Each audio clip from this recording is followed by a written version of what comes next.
listening to the Comic Book Bears podcast. I'm Billy Z. I'm Bryan Pittard. And I'm Steve Morey. And this episode's going to be a little bit different. For the first time, I believe all three of us are drinking on the episode.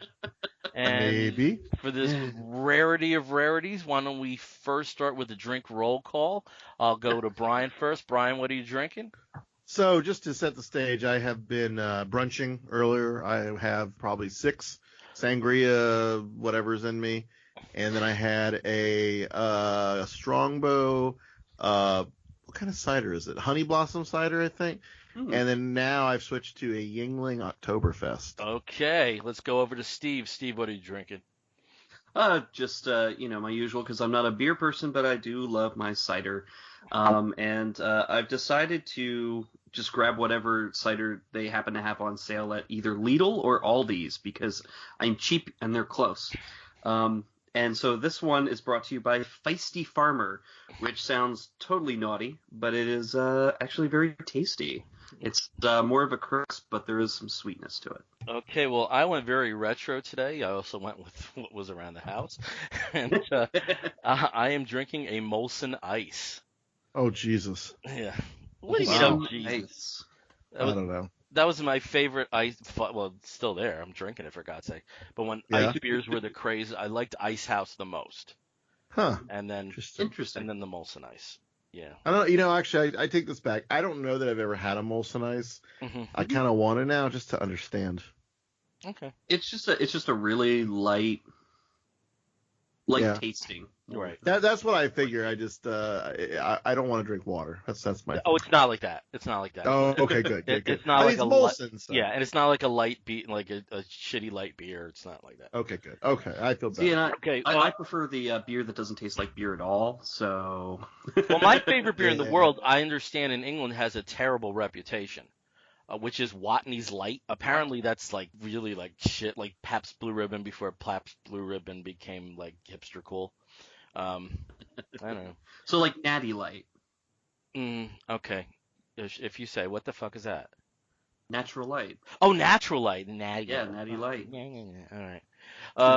Also have to say, I have to provide a disclaimer for this episode. Unlike other episodes, there's going to be no editing that occurs on this episode because we have to turn this one around really quick. And also, we thought you might enjoy our drunken TV wrap-up or catch-up or whatever the hell you want to call it, because that's what we're going to be talking about on this episode. Recent comic book TV. We are in the 2017-2018 season. Some episodes are as far as 5 or 6 episodes in. So we're going to be turning on the TV instead of going to the spinner rack and talking about what we are liking and what we are disliking. And again, the alcohol may have some kind of effect on how we present our interpretation. So we're going to start going through the TV schedule, and the first one that we hit is on Fox at 8 p.m., 7 p.m. Central, and that is Lucifer. And from our confab before we started recording, I understand that no one else is watching Lucifer except for myself. And I'll just give you a very brief wrap-up about what's going on in the season. They have brought in a new not chief of police, a new, what the hell do you call it? Like a new lieutenant, which is Marcus Pierce, who is played by Smallville's Tom Welling, with a beard and a couple more pounds on him. And an underlying thread that's going to be running through the show relates to the beginning of the season where Lucifer reacquired his wings, tries to cut them off. They keep growing back, so he can't do nothing about it. And there seems to be somebody after him that is not demonic, somebody that is in organized crime called the Sinner Man. So that's going to be running through the show. There is an episode that I have to say was probably one of the best Lucifer episodes so far, which was focused on Maze. Mr. and Mrs. Mazikeen Smith, which was the 3rd episode, where in her job as a bounty hunter, Maze goes to Canada to try to retain somebody who had jumped on bonds, but there is also some shenanigans going on in relation to his case, and it made for a really, really funny, cool episode. So that's Lucifer. We're going to move on to what faces Lucifer on Faces Lucifer. what runs opposite to Lucifer at 8 p.m., 7 p.m. Central on the CW. And boy, I think things are taking effect. And that is Supergirl on the CW. So let me start with Steve since he's laughing like that. Steve, what do you want to tell us about Supergirl? What's going on there? Well, Supergirl, there's not a lot that's really going on, unfortunately. I've been kind of disappointed with the slow start to the season. There was introduction of a new non-superpowered villain in Adrian Pasdar's, evil industrialist who makes a bid for Ketco, and of course, And it's worth to say it is a character from the comics. It is Morgan Edge. Yeah. So of course, he's going to be, probably pivotal as the season goes on. But he only made an appearance in the first episode, and then off he goes. There's obviously the inclusion of a possible other Kryptonian, who may or may not be truly Kryptonian, who may or may not know that she has powers. Blah, blah, blah. But I do have to say that the episode with that was very Martian Manhunter centric was probably the best one, where it started to get back into its groove, where Kara goes with John back to Mars to help a group of freedom fighters led by Magan. So, and also in the same episode, there's some drama with the engaged couple, Maggie and Alex, with Maggie's father coming to town. So it's there's a lot of personal thing, and Supergirl's always been really relationship heavy. And so seeing that relationship is very cool. It's seeing how it evolves, and unfortunately, because we know that the actress who plays Maggie is not going to be regular this season, they're going to have to find some way to knock her off the show, or at least make her just a semi-recurring character. We could probably figure out what happens. TV writing isn't terribly unpredictable. So, but yeah, I think it's okay, but it is off to a slow start. I'm not as excited with the changes that they made in the second season when they did the switch from CBS to CW, where they right off the bat were like, these storylines suck. Let's go on. Let's do all this other crazy stuff. This one is kind of, they're trying to catch up, and I just hope it doesn't turn into another season of Flash, season 3, where it just kind of gets morose and plotting and everybody's unhappy. Okay. Brian, are you watching Supergirl? No, I've only caught a couple, like, in between moments when past watching it. I don't know. I'm not that super engaged by what I've seen to want to see more. However, I do love hearing that Martian Manhunter still has a big role, and I did kind of enjoy the fact that they were doing that on the little screen. Yeah. I have to say I agree with most of the things you've said, Steve. I thought it was off to a very slow start. Mopey Supergirl, I don't know if that was the best place to start a season with. I can understand that they want to address the non-appearance of Mon-El. Way too much stuff about Maggie and Alex's wedding. I mean, my God, it's just overload. I have to say I will agree with you. I thought the John Jones, whatever the hell you want to pronounce it. John Jones episode. I thought that was really well crafted, because they easily could have gone 2 episodes with that storyline, and they compacted it into one, and it was a very quickly moving episode. So I'm glad that there is some course correction. The only like little dig or snark I have to say is I do not know how the actress who plays Lena doesn't like fall on her face, because there's like 3 pounds of lipstick on her lips at all times. I mean, they really do. Well, her bun counterbalances the lipstick. Oh my God. Yeah. It's pulled so tight. And in terms of Maggie, I mean, there's no reason that she can't be present and not present in this. Yeah. It's not like she and Alex are going to be spending every moment together, especially with the professions that they both have. So she sure feels like a regular right now. And I think it's also worth mentioning, though they haven't really gone into the weeds with this, that there is a bit of recasting because of Laura Benanti's schedule. We now have Erica Durance playing the flashback Kara mother, and I assume also going to be the aunt at some point. And again, Erica was tipping a hat to earlier shows. She was Lois on Smallville. So yeah, so we've got two new recastings or castings in shows, in DC shows, that are Smallville actors. Mm-hmm. It's interesting, and I know, I'm sure they would have thought to bring Justin Hartley back if he wasn't, enjoying a ton of success on This Is Us on ABC. Yep. But now I'm going kind back of to that. wondering, Since you mentioned Justin Hartley, have either of you guys ever seen the Aquaman pilot? No. No, I haven't, and I so want to see it. It's not bad. I mean, they really set the stage up pretty well for how things would play out. It was a very interesting cast. Apart from Justin Hartley, you had I'm ready to say leaving from Fear. God, what's the guy's name? Ving Rhames as a sort of Volko counterpart, and you also had La Bamba, the actor. Benjamin Pratt. No, but the guy that looks like I know who Benjamin you're Bratt. talking about. Anyway, so like no editing. We're not gonna go to I'm not gonna go phone a friend. He was playing. Jesus Christ! I can't believe this guy's name. He plays. All I'm thinking now that you say La Bamba, I'm like Richie Valens. No, that's not.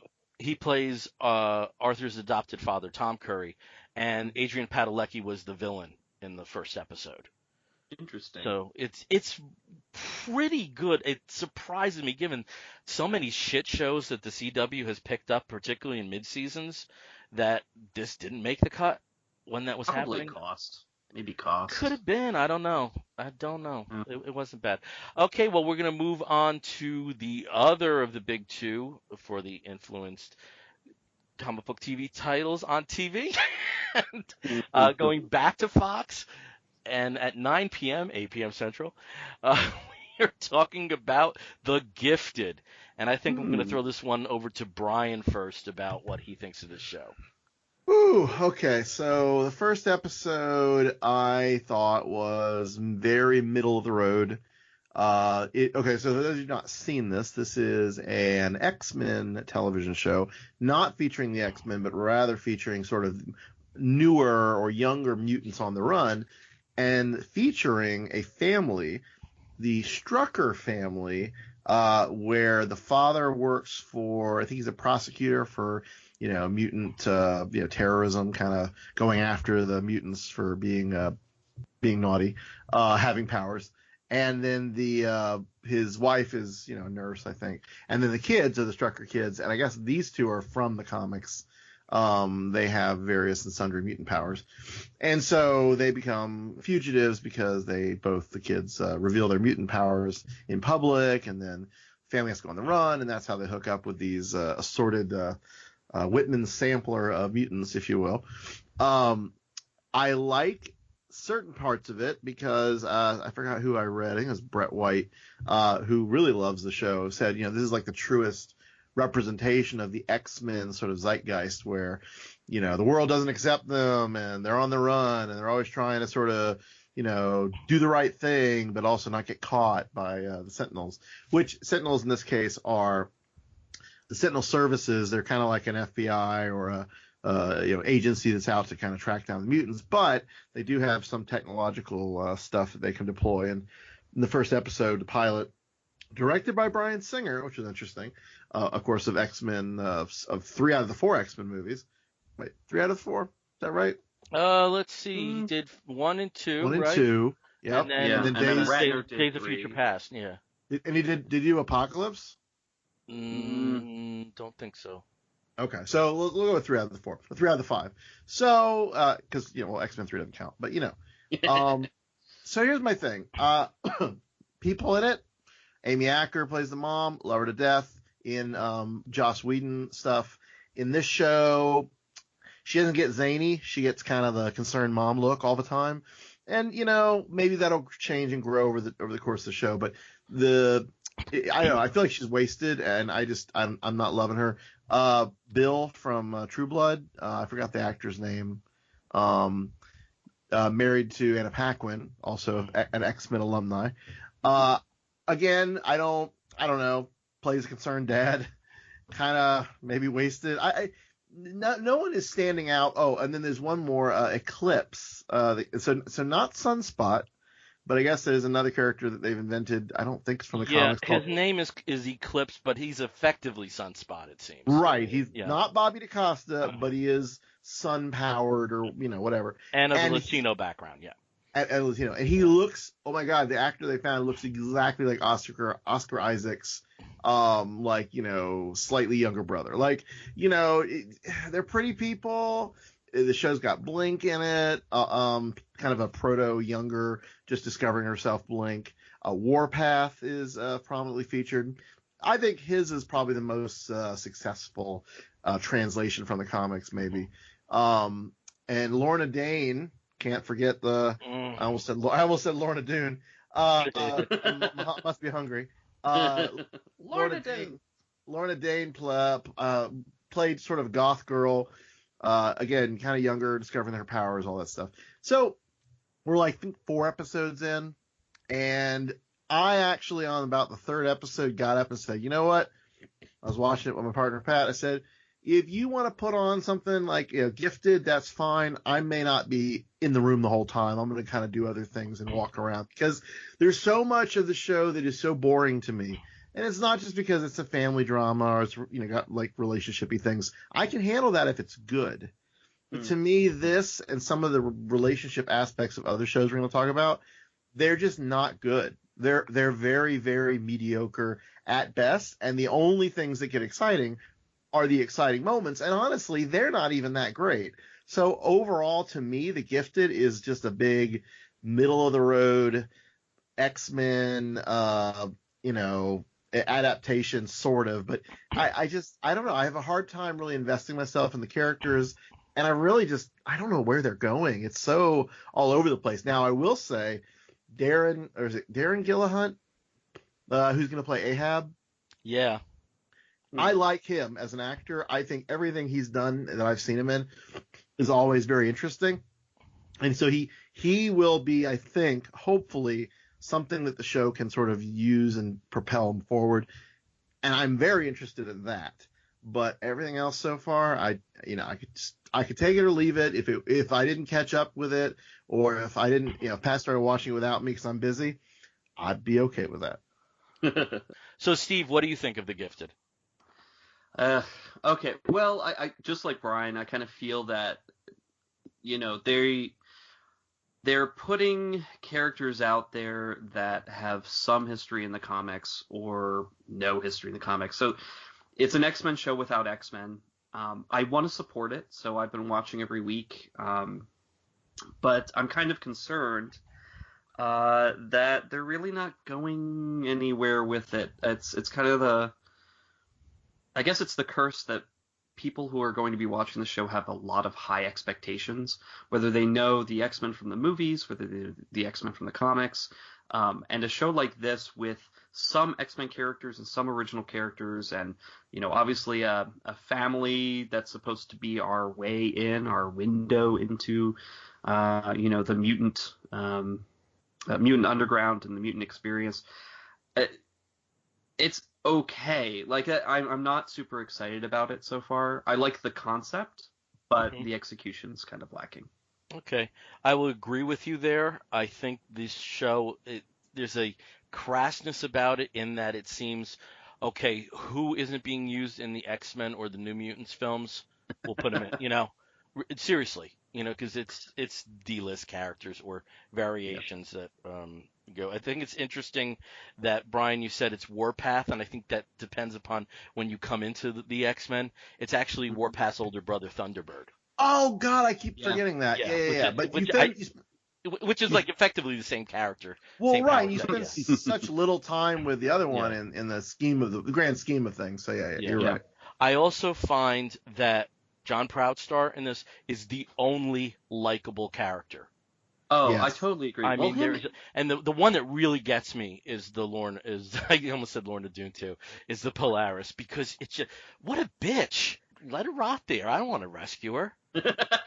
Seriously, I mean, Although- what an unappealing character. She is. Although I do have to say that when there's a scene where they are escaping from a van, from a lockup van. Her and Mr. Anna Paquin. I can't remember. his Reed name Strucker. right The actor's name is now. Stephen Reed Moyer. Strucker. Stephen Moyer. Where they're escaping from a van and there's nothing metal that she can use. Oh except God. the pin in his knee, which shockingly he's still able to sort of hobble and walk after that. How does that work? I don't How does that like. work? I mean, I don't know how pens work, but yeah. His knee would just be wobbling around in there. I don't know how that happened, but that was, to be fair, I did think that was a pretty clever device, and I actually I appreciated them taking that risk. But there were just a bunch of other stupid decisions in that same episode that made absolutely no sense from any perspective. And I think like there's these moments where you're like, oh, this is going to be pretty cool, and oh, that really happened, that was awesome. Or hey, they introduced this character, I kind of know who this character is, or I can kind of, or I can see the corollary. Mm-hmm. But then it just it either drags and goes really slow and boring, or it just becomes nonsensical mess. Right. And it just seems to me it's an awkward thing where you have characters who are on the run that aren't really on the run. Yeah, they're all just hanging out.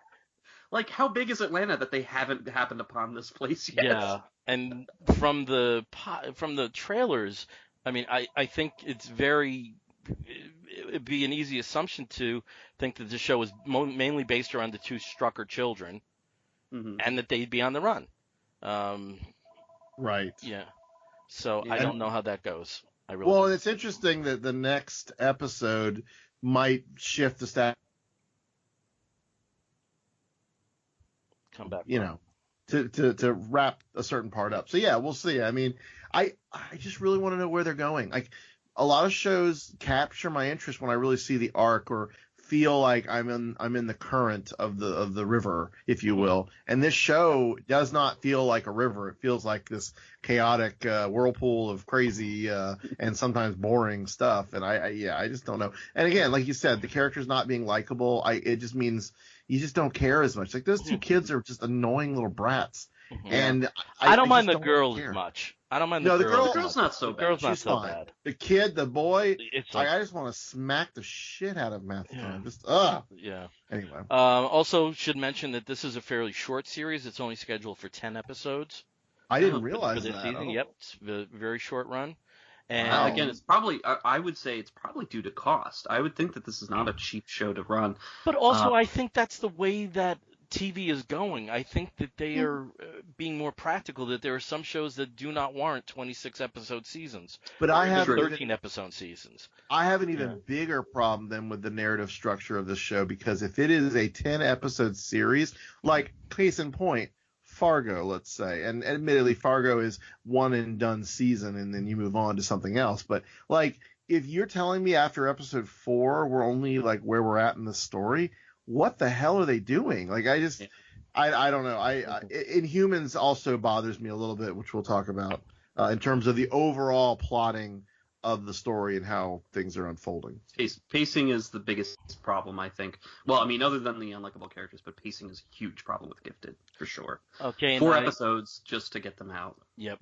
Prison. I also should mention, before somebody yells at us, Bryan Singer did direct X-Men Apocalypse.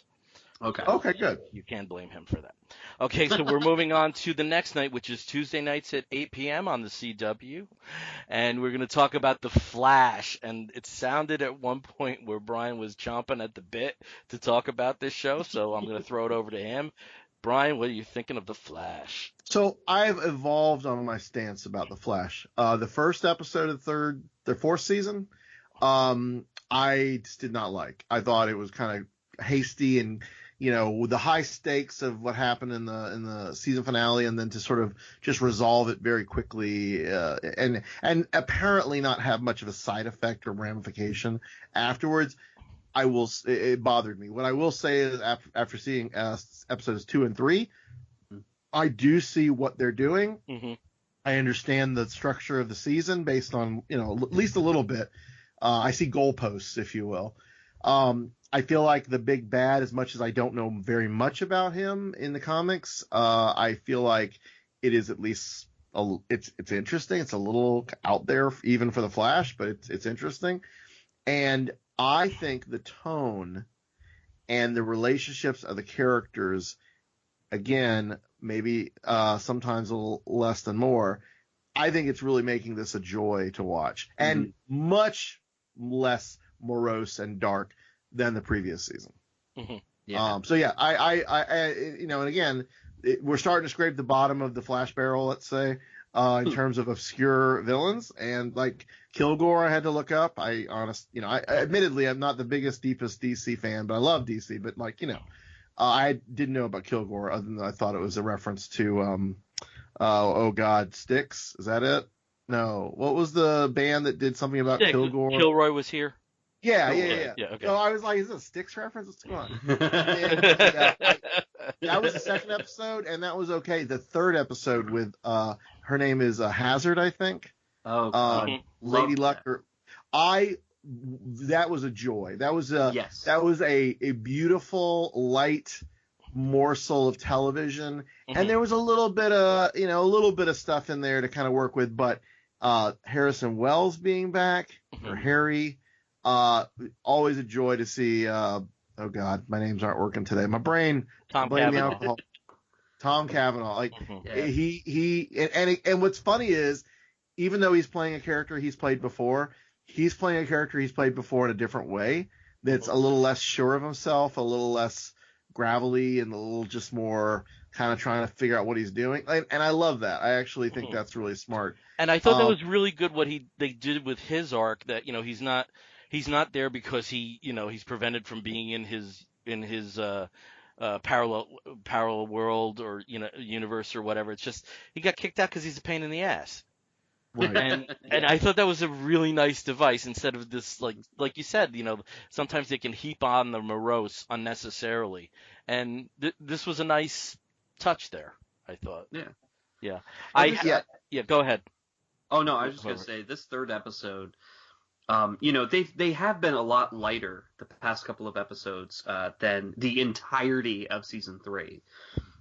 But this third episode it was fun.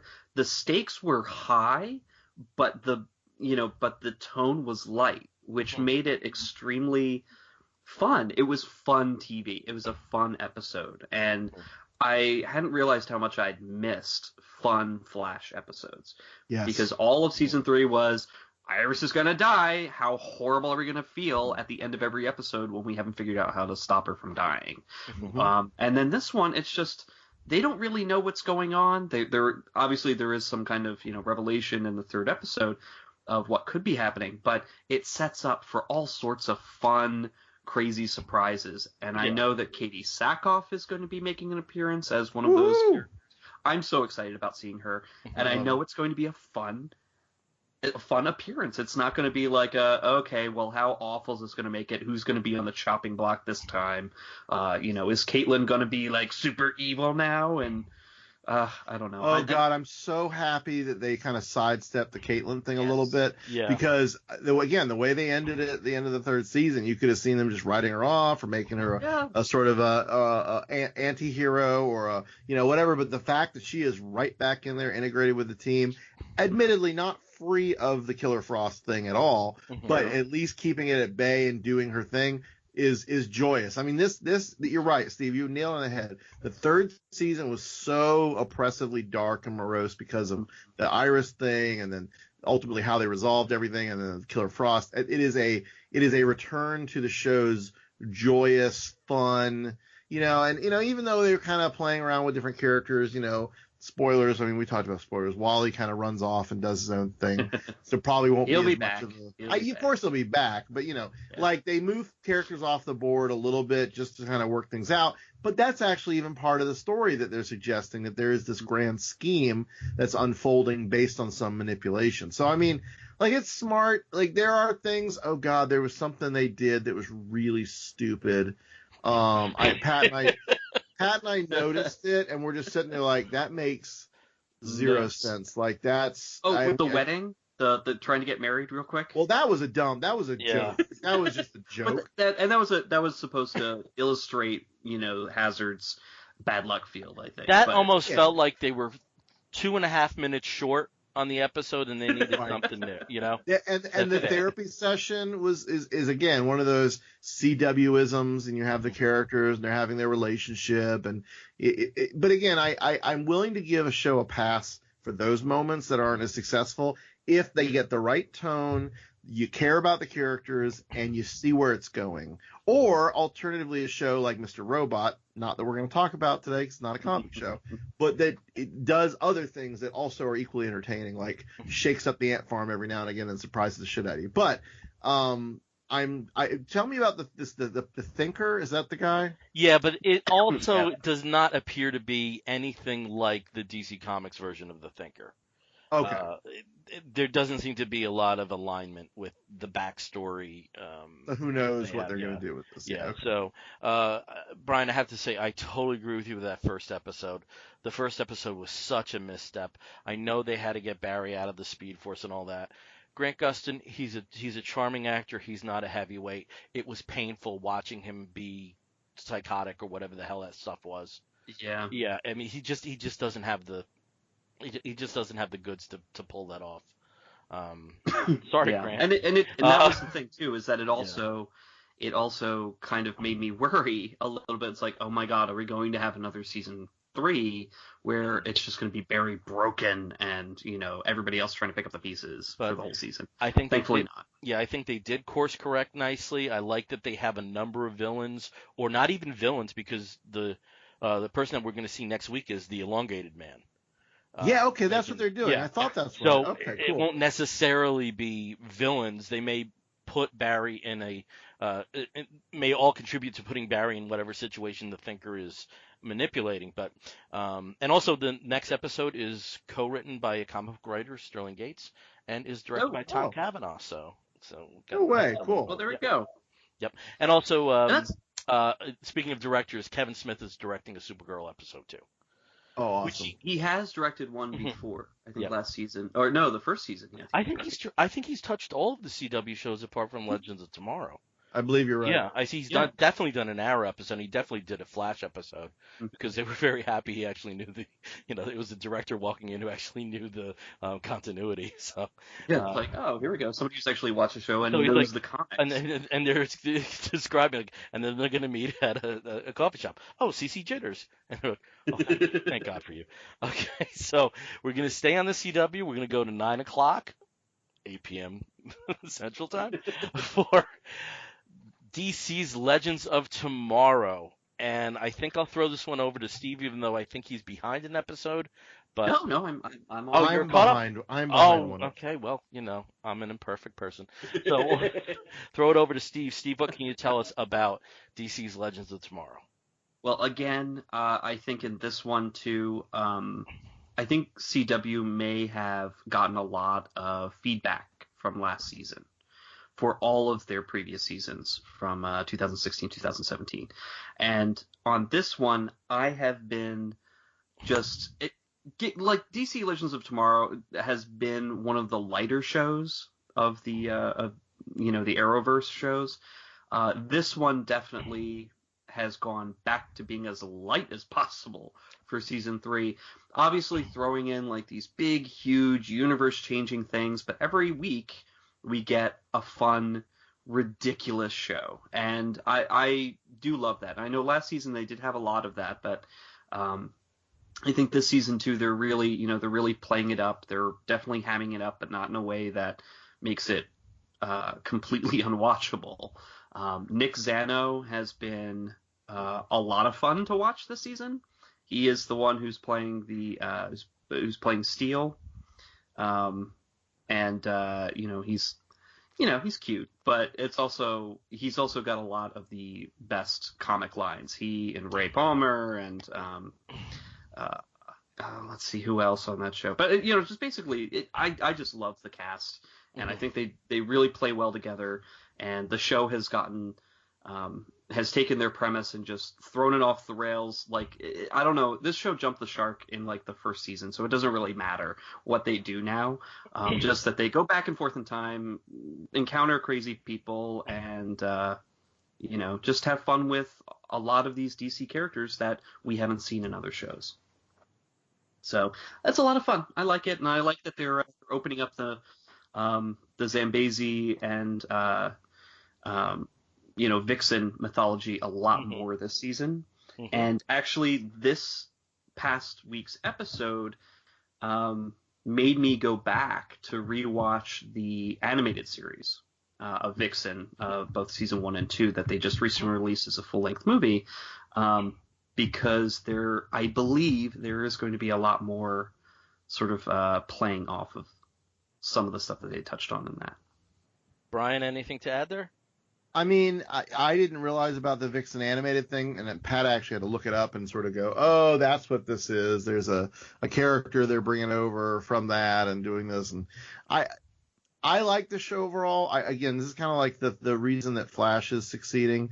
I think they've lightened the tone even more than it had been previously.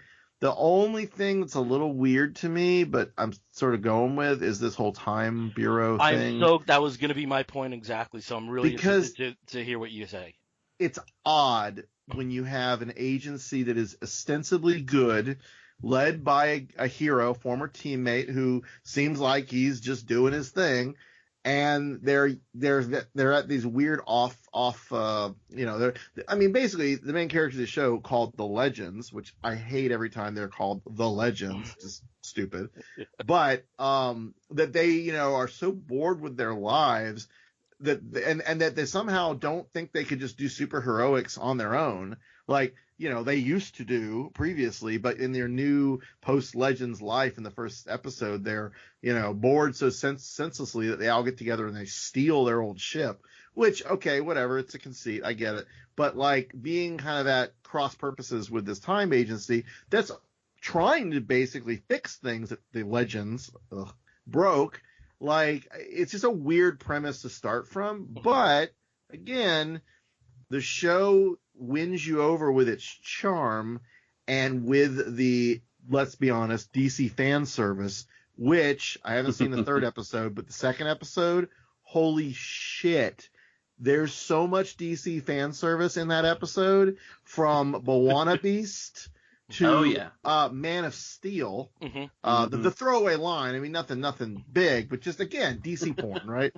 And again, I'm fine with that because the show doesn't really take itself too seriously. It's very Doctor Who via, we've talked about this, Doctor Who via sort of a more of a team dynamic and interpreted as an American expression of time travel. So I don't know. I like it. I'm entertained by it. The P.T. Barnum one, I was like, wow, they're throwing P.T. Barnum way under the bus. I mean, I haven't really read a lot of his like biographies. I know vaguely of who he is. But damn, they didn't pull any punches, and it almost seemed like some of the Barnum family, if it's still around and has any kind of thing about his reputation. I mean, certainly the clown college down in Florida, or whatever. Like, it was pretty insulting to just be like, yeah, this dude's totally an asshole and he'll leverage any. It obviously kind of works. I mean, it makes sense, but it's like, wow. You didn't, and other historical characters they've kind of, been a little less awful with. I mean, Caesar they kind of made out to be kind of an idiot, idiot, but ruthless conqueror, which he was. So I mean, that's fine. But I don't know. It's all over the place. I'm fascinated by certain characters more than others, and so any Victor Garber I get, is just I'm so happy seeing him in a clown outfit, being thrown around. Little character beats like, Mick is afraid of clowns. It's totally stupid, but it works because that actor plays that character so well and fun. And I don't know, like I'm okay with a lot of it. Again, I give it a pass when it is kind of inexplicable. I do love this is the only thing with the time agency that I really like. I really enjoy the main female agent. They mention her name 100 times. I like her relationship with Siren, not Siren. White Canary. Yeah, White Canary. Sorry, DC, Marvel, whatever. But like I keep wanting him just to kiss, and I mean that's also fan service-y. Yeah. But anyway, I don't know. Bill, what do you think? Um, my biggest reservation is the Time Bureau. I have a hard time believing that Rip Hunter in 5 years would populate that agency entirely with assholes. That's the hard. I have a hard time reconciling that would be the trajectory he would go on. I mean, I don't mind the guy Gary who's fucking up all the time. I think that's kind of cute. Gary. Yeah. Agent Gary. I love Agent I think Gary. that's kind of cute. While I do like the actress that plays effectively Sarah's adversary, I can tell you what her line will be before she says it. Oh, yeah. And that I have a bit of a problem with. Billy Zane, if you were ever wondering why this guy cannot follow up being in the biggest film of all time into a movie career, watch this episode. Oh God. Ooh, seriously. Poor Billy. Poor Billy Zane. I do like how self-referential the show is, even beyond the DC references. Like Prison Break. I like it. I like it. And Victor Garber talking about the Titanic. Whoever That was designed that beautiful. should have been shot. I enjoy those moments. I know Brian hasn't seen the most recent episode, but in this one they did introduce Adriana Tomas, Isis, who they're naturally not going to call Isis. Gave her a fairly interesting backstory. Throw in religion into this, which I thought was interesting, and also the connection that she might have. We're spoiling something for you, Brian. That's fine. The connection that she may have to Mari through their totems. Okay, cool. Yeah, so there's some really good things. I like how lighthearted some of it is. I have the reservations of the Time Bureau and sometimes some of the casting of the guests. So. And just to reference something, tying it into something that you had mentioned about going to the Vixen animated series, one of the two animated series on CWC that is premiering this year is Freedom Fighters: The Ray, and it takes place on Earth X, which in the comic book lore was a universe where the Nazis won World War II, and the big tie-in episode between Supergirl, Arrow, and the Flash. This year is going to be Crisis on Earth X. So some of those elements we'll see in live action from the animated, and I think that premieres pretty soon, like next month or something. So. Yeah. Oh yeah. It's always a November. Almost always November. Sometimes it's December because it's usually right before they go on hiatus for the winter. Okay, we're going over to Wednesday, and we're going away from a DC or Marvel show, going to Riverdale. So let me throw it over to Brian. No, sorry, Brian. Who? Brian, do you want to? No, I am a bad Archie fan. I have not seen. I am still in season 1. Okay. But that's fine. Don't worry about me. I'll be spoiled and happy. It's quite all right. Okay. There's not a lot to spoil really. Like the big shockers are soap opera shockers that are so much fun. They're just so much fun to have. Yeah. It's all right. Well, you've got the mic there, Steve. So why don't you tell us about? You can't remember actor names and you can't remember our names. That's kind of bad. I know. Chug along. So why don't you tell us about what we're seeing in Riverdale right now? Do more episodes like this. Yeah. So basically, Riverdale it's a soap opera, but it's a soap opera with comic book characters that pretty much everybody kind of knows or think they know from the past 75 years. So you've got the Archie, you've got Archie, you've got Betty, you've got Veronica, you've got Jughead, et cetera, et cetera, et cetera. Well, this season starts off right after the last season with a tragedy that it's a very violent tragedy that immediately wheels into setting up sort of where the characters are going to be standing for the first part of the season. I think this season's actually longer. This is going to be a 20-episode season, isn't it? Or 22? I believe so. At least that's the initial. I think it has a 16-episode order with the intention of 22. and I think they'll get all 22 because Yeah. it is popular. Actually, last night I ended up spending a lot of time talking about this with my niece, and all of my in-laws were like, "What the hell are they talking about?" We're like excitedly going off, and then she gets in the shower with him. Oh my god, she kept the pearls on, and it's just there is some exciting stuff that happens in each episode. There's the titillation of these really super attractive teens getting really super into each other, but there's also like the crazy adult stuff that happens, and the way out of left field daytime soap kind of twists and turns. And I know, Bill, you're not a big fan of the Cheryl Blossom character, or at least the actress who plays her. But Yeah, I don't think she's particularly attractive. She's not what I see in my head for Cheryl Blossom, but I think they've given her some interesting tidbits to work with this season, which also they started did. last season. Oh, I think where they've used her well. well, and she's not the Cheryl Blossom, obviously, if you're a fan Yeah. of the comics. She's not that same kind of Cheryl Blossom. The Blossoms were always, manipulative and always had some kind of scheme going. This is not the same kind of manipulation. This is dark. She is so over the top, sort of she's just messed up in the head, and I love it. I love every second of it. The moment when she, in the first episode of the new season, where she's standing there in the hospital room with her mother, who has third-degree burns all over her body because Cheryl set fire to the house. Sorry. Just what she says to her, and the way that they have her made up, the brilliant orange for her hair, the bright red lipstick, the super pale skin, and just her delivery. I think this actress is perfect for this Cheryl, this version of Cheryl that they have going on. Craziness. But everybody else, just they're fun. It's a fun CW soap opera-y ride with a good amount of fan service for people who've read the comics. Yeah, and we can also throw in that some of the fan service has been references to Archie's superhero line, because the part of the of what we've seen so far in season 2 involves Archie freaking out because of the crime that was committed upon his father.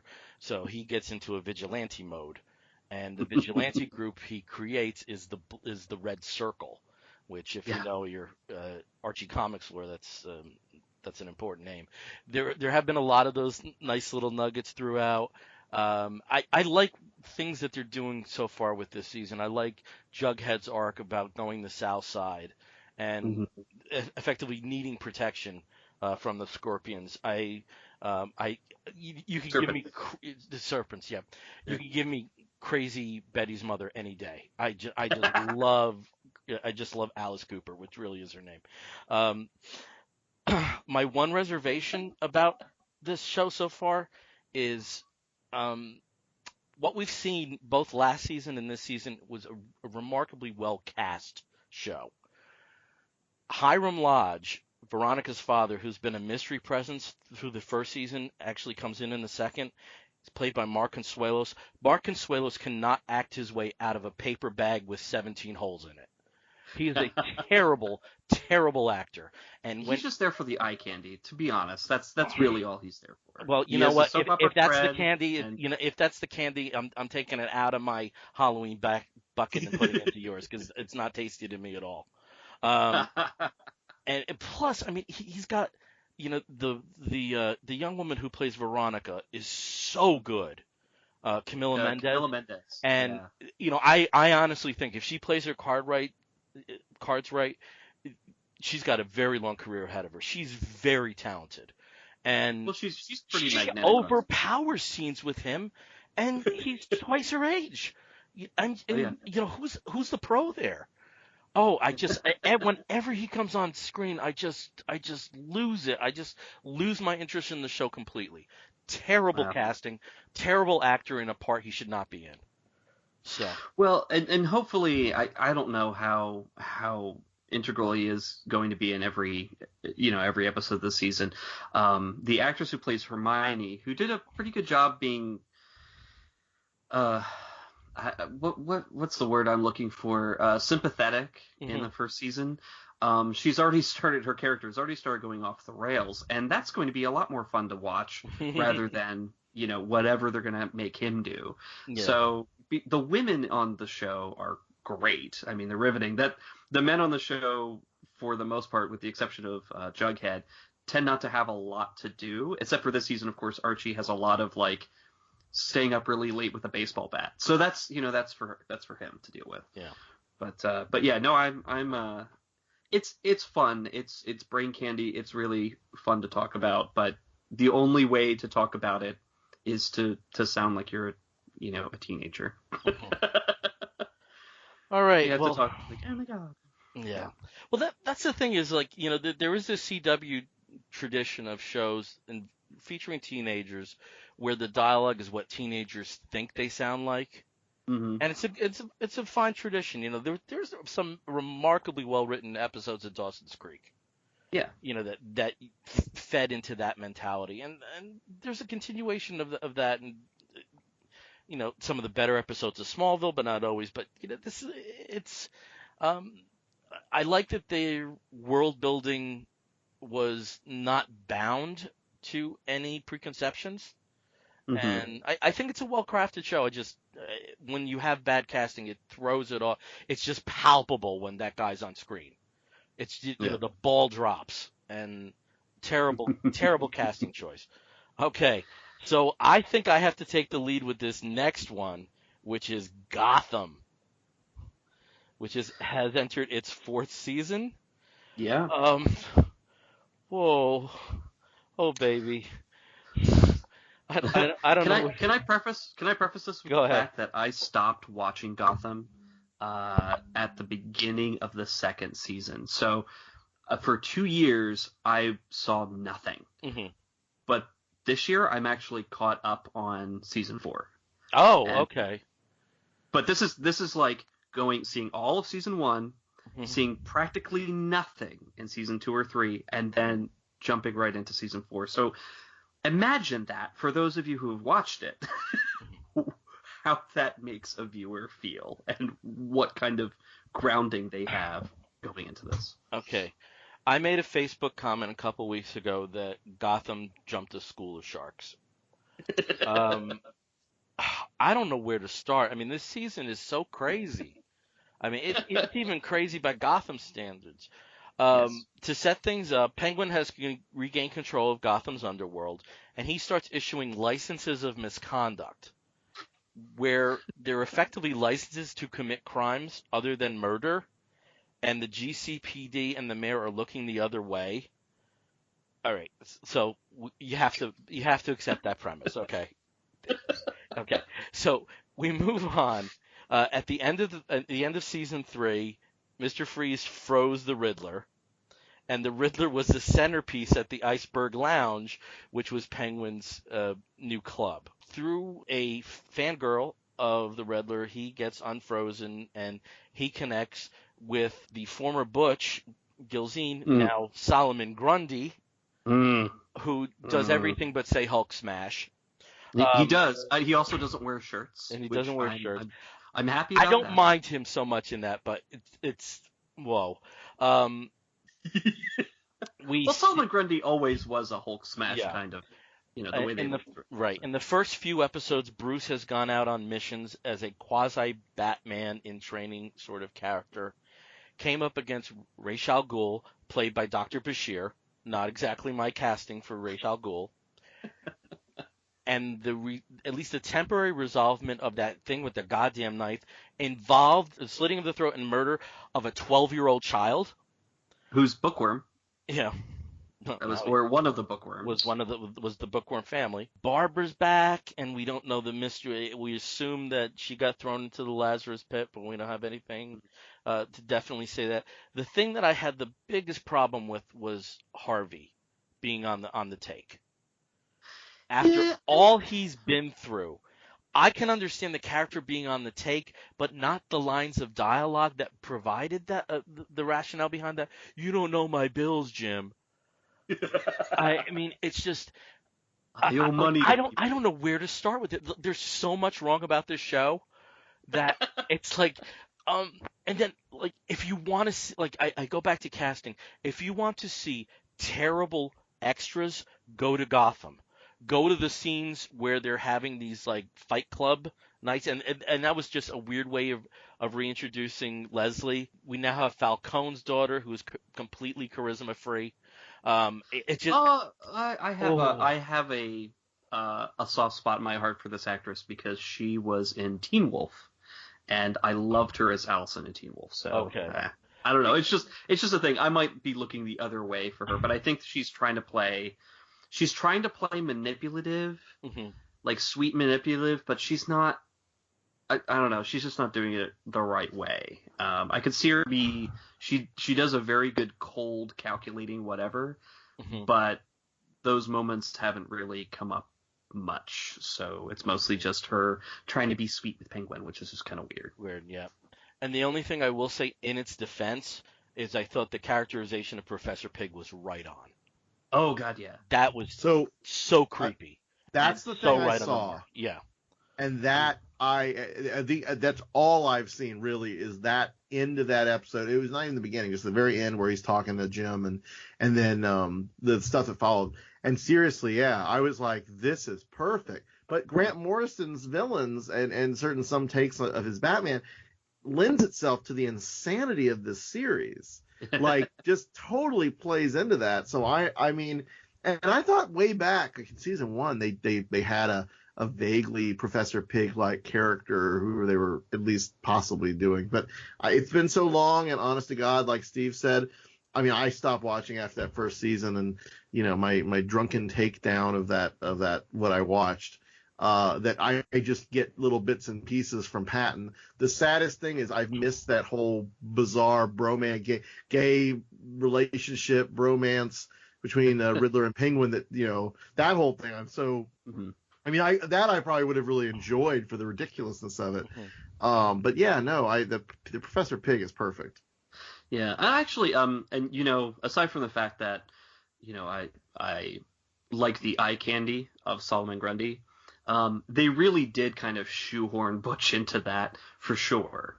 They were just sort of like, okay, how can we bring this character back, keep this actor in play, and then make it, 10 times more crazy. I know what we'll do. We'll dress him up like Lou Ferrigno in the Hulk.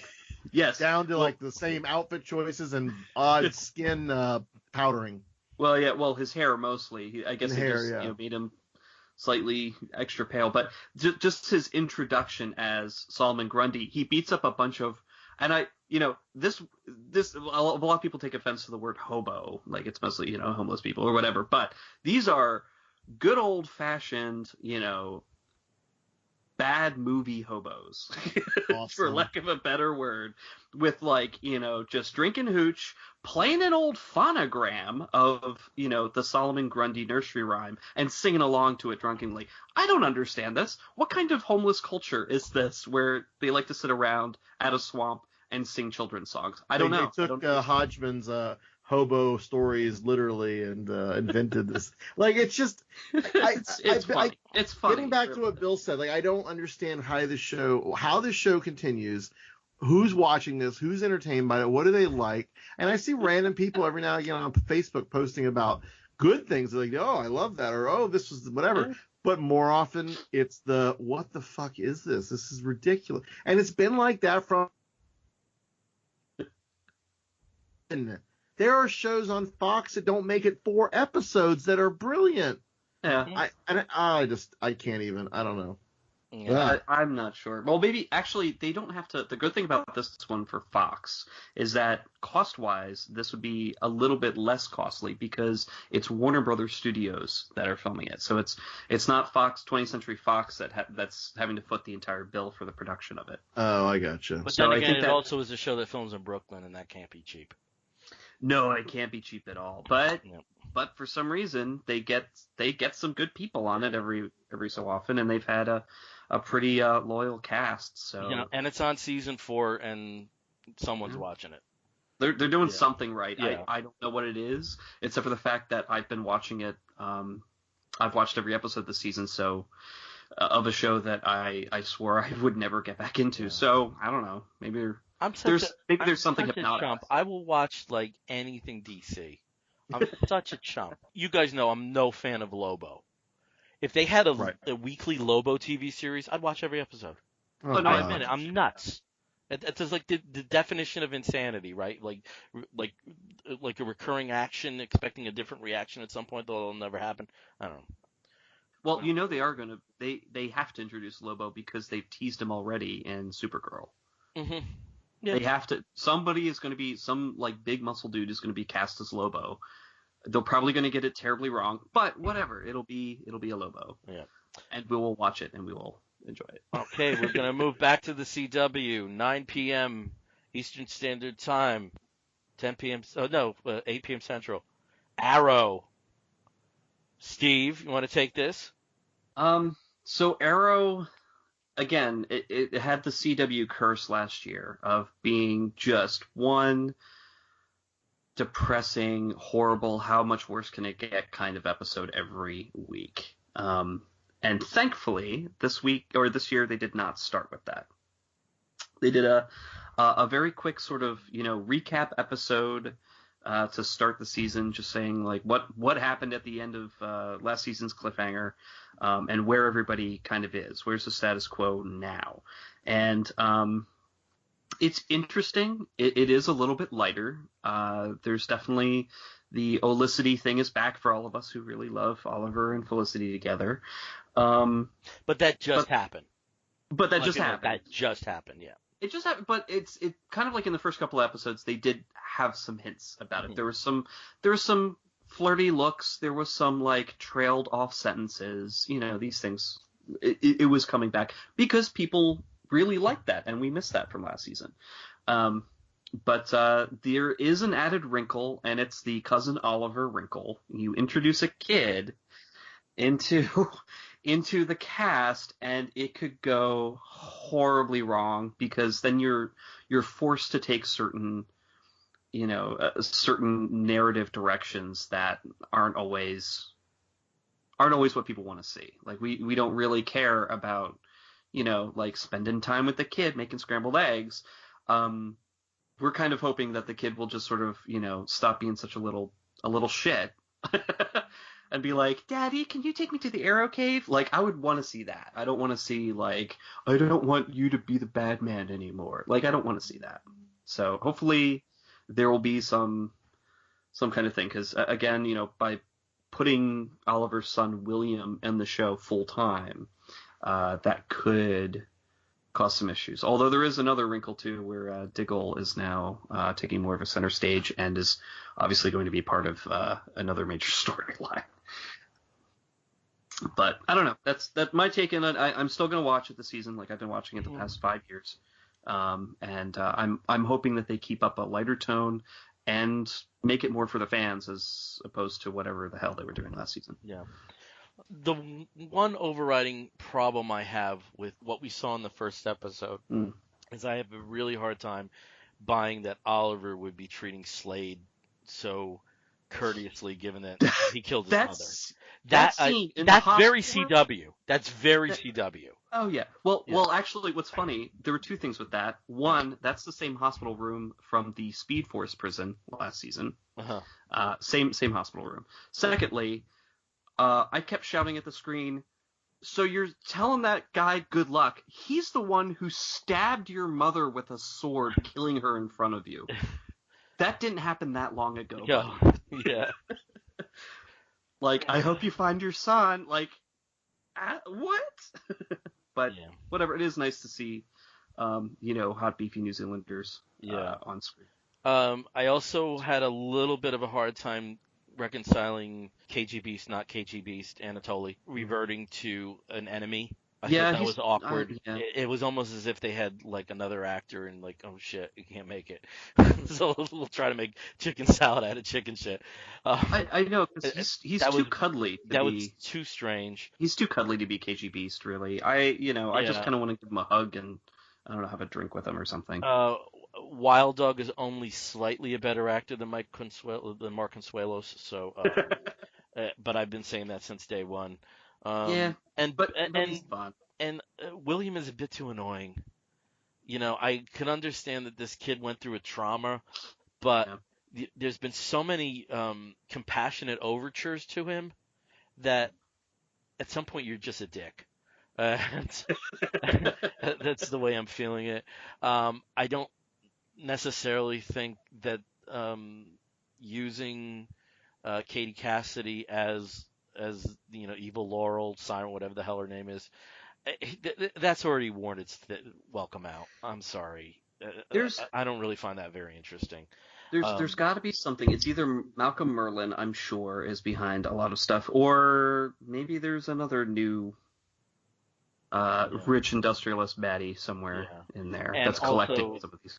the FBI agent that's trailing her, I know exactly what she's going to say Oh yeah, before she does it. So I do. I we actually can tighten like the that reading up a little bit. Yeah. Yeah, I like that I actress, think the so. most interesting arc right now is John's. Is John Diggle. Where he had some kind of injury to his how did they provide what was it like Shrapnel, like yeah, degenerative nerve nerve damage. damage of some kind, Yeah. and he's on the drugs. He's probably taking. I wouldn't be surprised if it's Venom. Venom. Or, Yeah. So which would be interesting. So we'll see. Okay, we're almost through the TV week there. Just a caveat: we are not going to be talking about The Walking Dead because we are probably the three people on the planet who do not watch The Walking Dead. Nothing against The Walking Dead, but we just don't currently watch it. So we're going to wrap up with Marvel's Inhumans. I did And not. what better way to finish the show? I did not see the IMAX presentation. I know you two gentlemen did. So, eeny, meeny, miny, mo, I'll pick Brian by the toe. Brian, tell us about Inhumans, where we're at right now.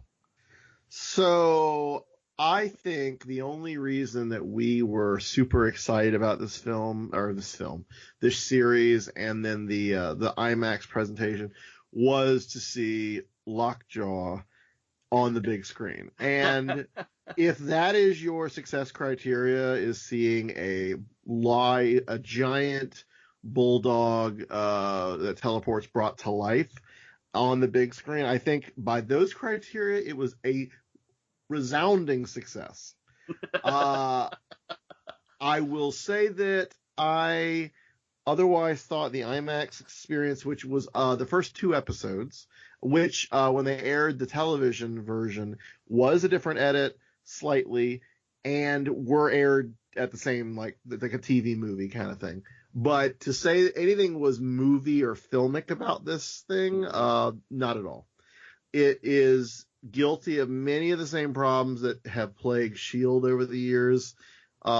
It feels like somebody really, really, really found a good deal in shooting at Hawaii.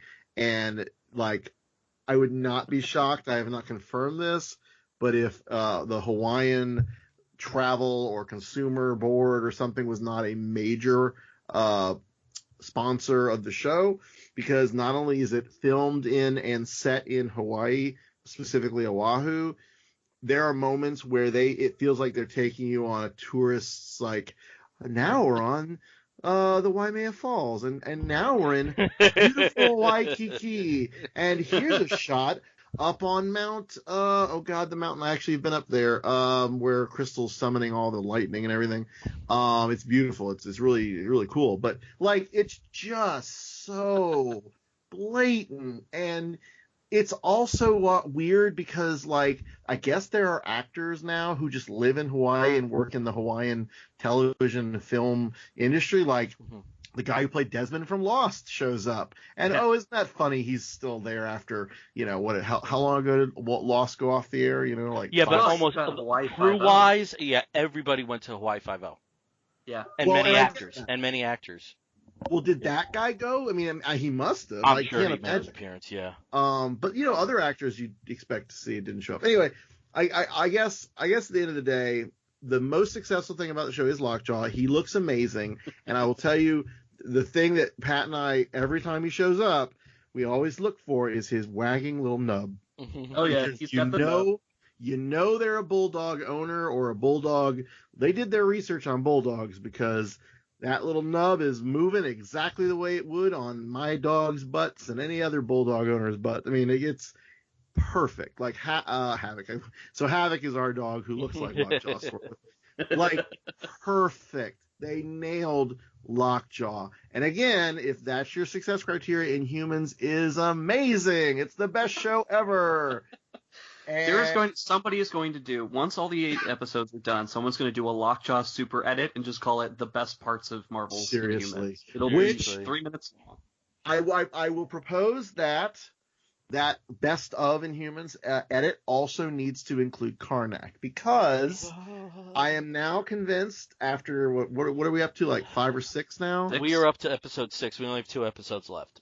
Karnak is probably the closest they've gotten in many, many different ways, I think, to what at least Warren Ellis interpreted him as in the books, but in a way that is both also surprising. I think I posted at the end of episode 4 something about Karnak got his groove back, because inexplicably they decided, this whole Inhumans, like, okay, so let me back up. The Inhumans are kicked out of Adeland because there's a coup by Maximus. Okay, that's the first 2 episodes. Then they get separated. They're all over the place. They have to come together. But during their coming together, they end up pairing off with different humans, and they sort of learn, hey, humanity's not that bad. We're okay. Everything's cool.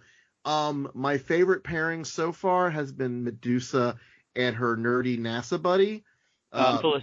Felicity Smoke. Yeah, Felicity. Yeah. Oh my God, that is her. Okay. On loan from Arrow. No, Well, seriously, It's the exact same character. It is. No, absolutely. And it works out really well. My least favorite pairing, which makes 0 fucking sense, Gorgon and his surfer, I'm doing air quotes here, his surfer buddies that teach him all about Hawaiian culture, kind of. Well, that was actually my favorite pairing. They're also paramilitary mercenaries? Yeah, that was actually my favorite pairing. Why? What about that? Because it was brief. And it was short. It didn't get into the weeds like Karnak's or Black Bolt's did. Karnak got laid, so I guess for him. Yeah, Karnak got laid, but it also involved a murder and Jesus. So can you ask me? Let's other annoying things about the show. We have way too much Maximus. Oh my God! It was like, was he like? It almost strikes me that this dude was contracted to appear as much as Black Bolt. Too much Maximus. I feel so bad because I love that actor. I love him, and for God save him, he cannot do an American accent without sounding like he's got something wrong, like he just had some kind of horrible brain injury. I don't want to be a human. I need you to run me the Terrican Mystica. Like he's so close. He's so close. If you just threw in a lisp, he would be that, Seth Green's nerd character for Robot Chicken. I also feel like Maximus as a character in this story, he's vaguely sympathetic in some ways because he is trying to kind of subvert the cast. There are things he says that make sense. Right. And also, which were also followed up when Flora or whatever her name was died, and what she said to Black Bolt. There are things that these are points of view that can be defended. Yes. Yeah. But what I don't get about his plan is in the comics, and this might just be the difference here, Maximus is a really intelligent master manipulator, blah, blah, blah. None of that transfers here. He is like seemingly the most ineffectual, kind of like, it just happens to sort of stumble into this one kid who can tell him the future and then doesn't always tell him the truth and then lucks out. Like the whole thing is just really shoddy. And any scene you have to go back to Adeland, which is also just, kind of awful because it looks so bad. I know some mall of it in British Columbia. Actually, no, it's probably some mall in Hawaii. I know exactly where it is in Hawaii. So it's the Honolulu City Hall sort of state government headquarters. It's all stone, and you see it several times in different ways in the show.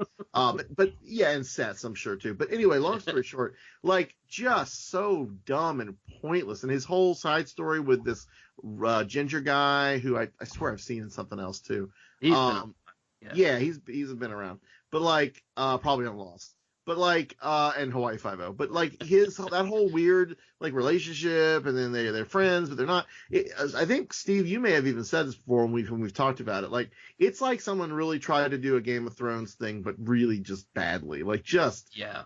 missing opportunities, misunderstanding things, dumbing everything down so it's so just smack you on the face with your dick obvious. Like, just like I mean. I want it to succeed because I do feel like it's sort of rounding a corner in certain ways, maybe just in the last episode or two. And, the very last episode, a major character dies, and you finally kind of see where, okay, now they're going to make their move and do this thing. But I mean, it's still just so inexplicable at times and just bad and just cheap and just, I don't know. Go ahead, Steve. Oh, no, go on. Well, I just wanted to say that, like, it feels like the people behind the show have no affection for the source material, and it's a job. Yes. It doesn't feel like they got into that world because there are interpretations of characters that are pretty much off, and these aren't characters that are hard to pull off. I'm sorry, Right. No. This didn't have to be this bad. No, and I think everyone realizes that. Yeah. Oh, another thing I forgot to point out. This amused me greatly. So not only have we had at least one story beat of a character, an Inhuman, sort of going out into the ocean and having sexy times with a human. They decided to go back to that same well with Crystal and her doofy buddy. Like, seriously, what show does that? With 10 episodes, they recycle the same fucking, like, situation as a story beat. It's just lazy. It's so lazy. I think you got it. It's a lazy show. Yeah. It's like we have to meet 8 episodes. Well, and what was so bad is that they also, like, when they introduced the doofy surfer boyfriend for Crystal, the one who plays his ex-girlfriend, the vet who helps Lockjaw, she's great. She I first saw her in the Santa Clarita Diet on Netflix, where she plays Drew Barrymore, the daughter.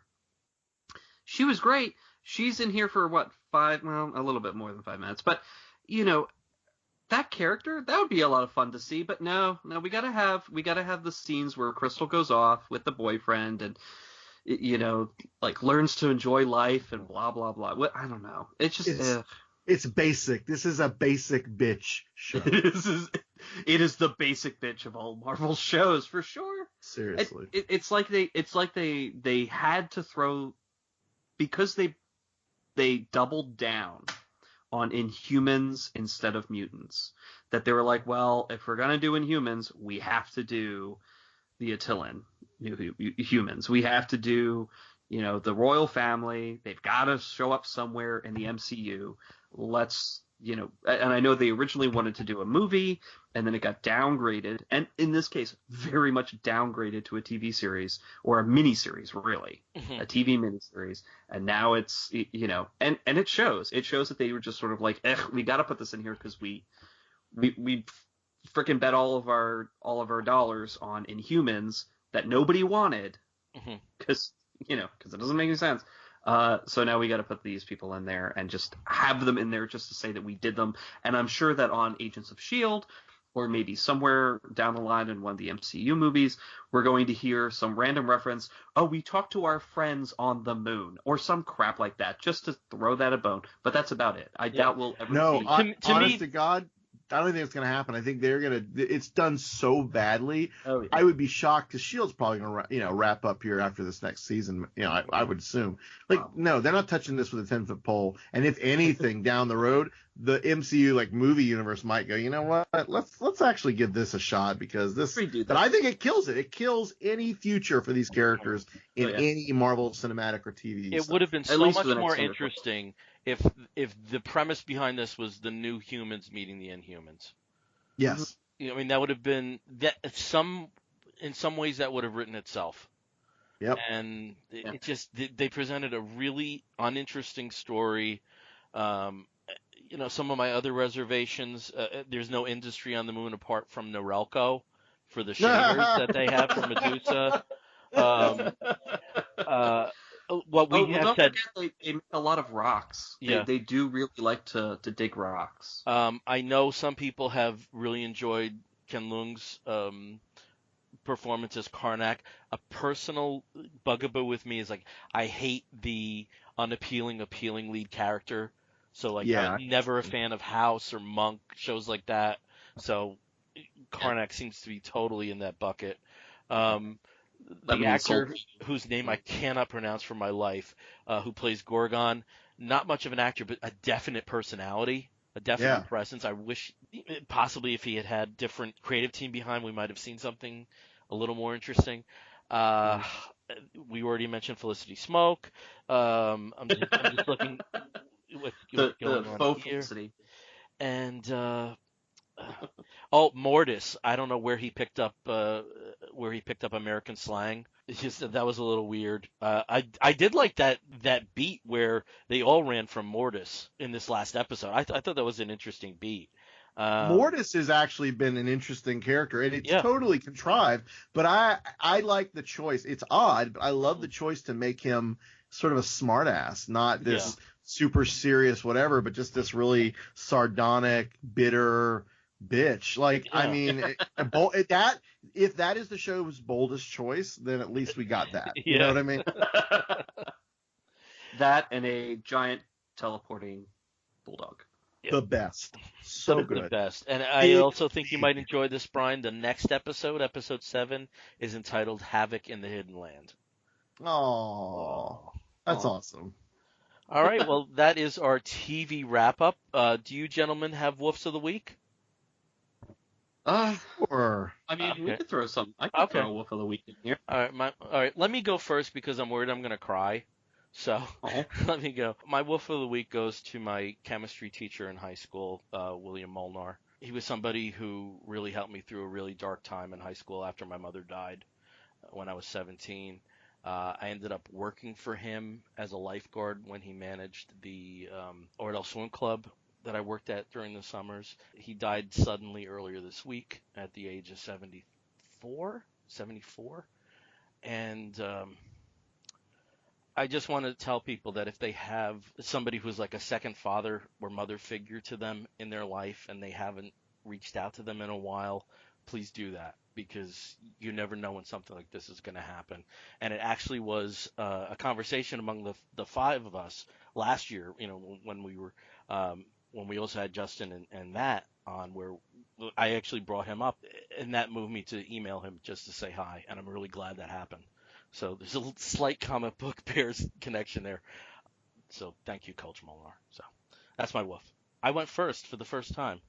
All right, let's go to Steve. What's your woof? Well, I mean, after that's very serious, and I hate to throw it into the cheesy interests that I have again for TV, but lighten the mood just a little bit with Ronnie Chang, International Student, which is a new Australian TV series about a student from Malaysia who is now studying in the University of Melbourne. He's at the law school, and it is a great meditation on racism, on national stereotyping, and just plain old student life for an international student. And there's lots of ridiculousness that happens, but every episode has had me rolling on the floor laughing at the misadventures of a very serious Ronnie Chang surrounded by very not so serious characters. A lot of fun. If you have a chance to watch it, it's on Australian TV, I believe ABC in Australia, but I'm sure there are other ways that you can watch it. Ronnie Chang, International Student. Okay, let's go over to Brian. Brian, what's your woof of the week? So I will throw out a woof for Blade Runner 2049. This movie came out a couple weeks ago, has not done very well at the box office, and at this point, it's 3 hours long. Well, it is almost. But I never expected it to be a big hit, and I'm actually really just appealing out there to people who they've seen the first one, or they want to see this, but they don't know if they're going to see it in the theater. It's just one of those things that I think if you can, you owe it to yourself to go catch it in the theater. I've yet to see it in IMAX. That's still on my list, but I have seen it twice in traditional. And regardless of which format you see it, it is such a interesting experience in the cinema to see on the big screen in a loud and immersive theater situation that I'm just putting it out there. If you want to catch it before it goes away, like I wouldn't expect that it's going to be getting a whole lot more big showings in the near future after having been out now for like 3 weeks or so. So I mean, please go check it out. It's highly worth it.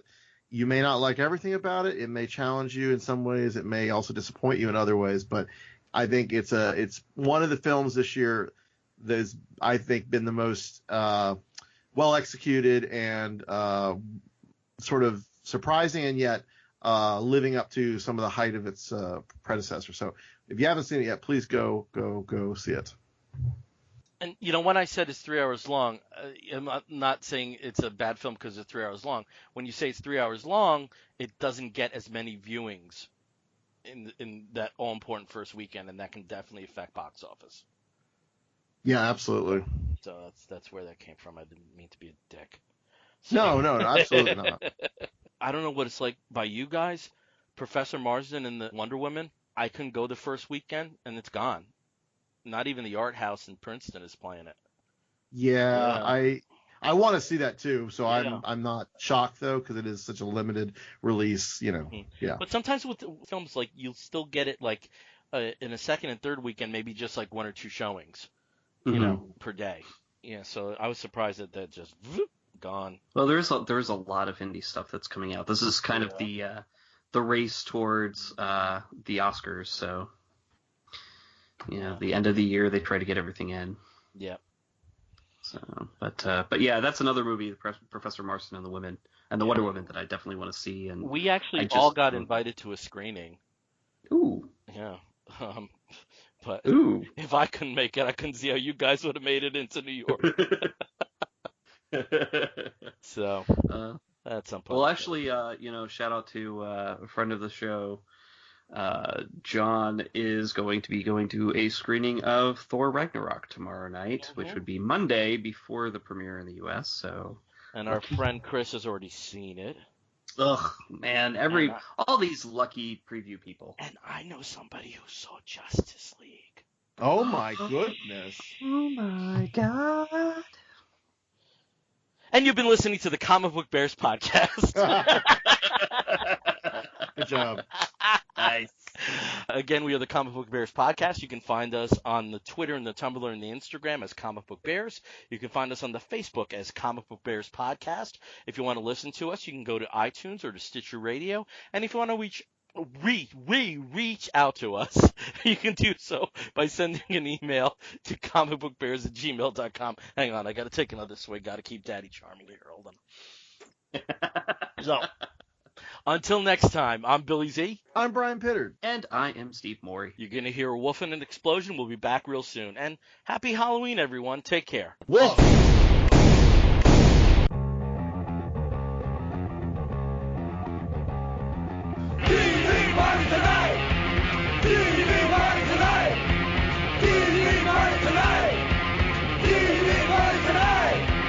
We're gonna have a TV party tonight. Alright! We're gonna have a TV party, alright! Tonight! We've got nothing better to do than watch TV and have a couple of brews. Everybody's gonna hang out here tonight! Alright! We'll pass out on the couch. Alright!